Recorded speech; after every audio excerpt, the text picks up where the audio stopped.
On va passer maintenant au classement des fiches en fonction de ce qui se passe avec l'interlocuteur que vous avez en ligne.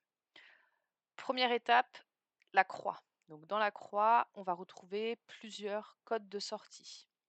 La première ligne va correspondre à des codes où il n'y a pas eu d'échange avec la personne que vous avez en ligne. Donc pas de tonalité, pas de réponse, occupé, répondeur et fax. Donc pas d'échange, ça ira ici. Ensuite, le raccroché avant connexion est un peu différent.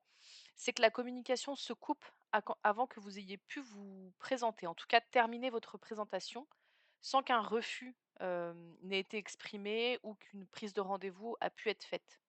Donc ça ira dedans, raccroché avant connexion. La ligne d'en dessous correspond cette fois-ci à des codes où il y a eu un échange, mais qui n'a pas pu aboutir à faire l'entretien. Donc on va retrouver le hors délai. Donc là, c'est que l'interlocuteur est indisponible durant la période ou les horaires d'appel. Donc ça peut être par exemple euh, prison, hospitalisation, départ à l'étranger, euh, congé maternité, et on ne peut pas l'interroger. Deuxième point, adresse erronée. Donc pour l'adresse erronée, c'est l'équivalent d'un faux numéro ou d'une raison sociale incorrecte pour des professionnels.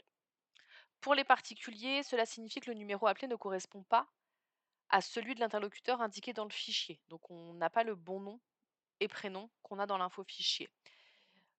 Il faut demander si on connaît cette personne.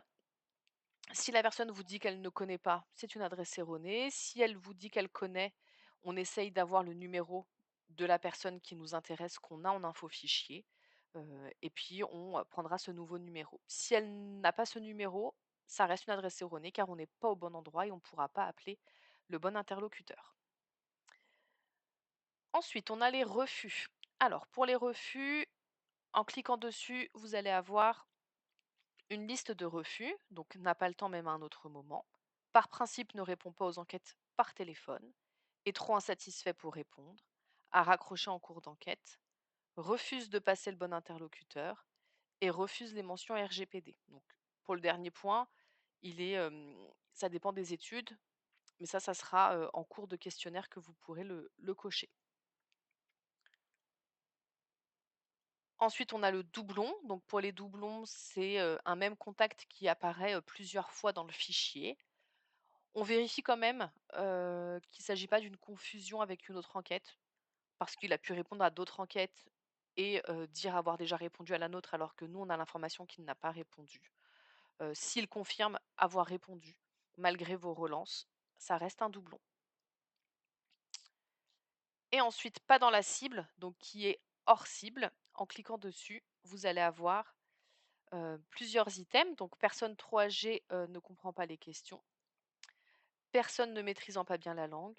Personne décédée et ne se souvient pas de sa situation. Donc, par exemple, cet item-là, il est en fonction de l'étude.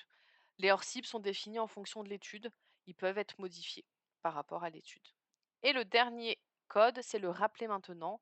Donc, que vous utilisez pour rappeler immédiatement une fiche après l'interruption de la communication s'il y a eu coupure pendant le questionnaire, pendant l'entretien. Dernière ligne, donc il y a le désabonnement.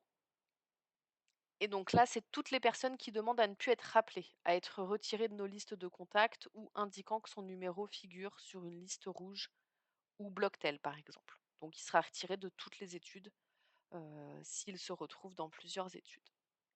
Et le dernier, ça permet de revenir sur la fiche. Donc voilà pour les codes de sortie de la croix.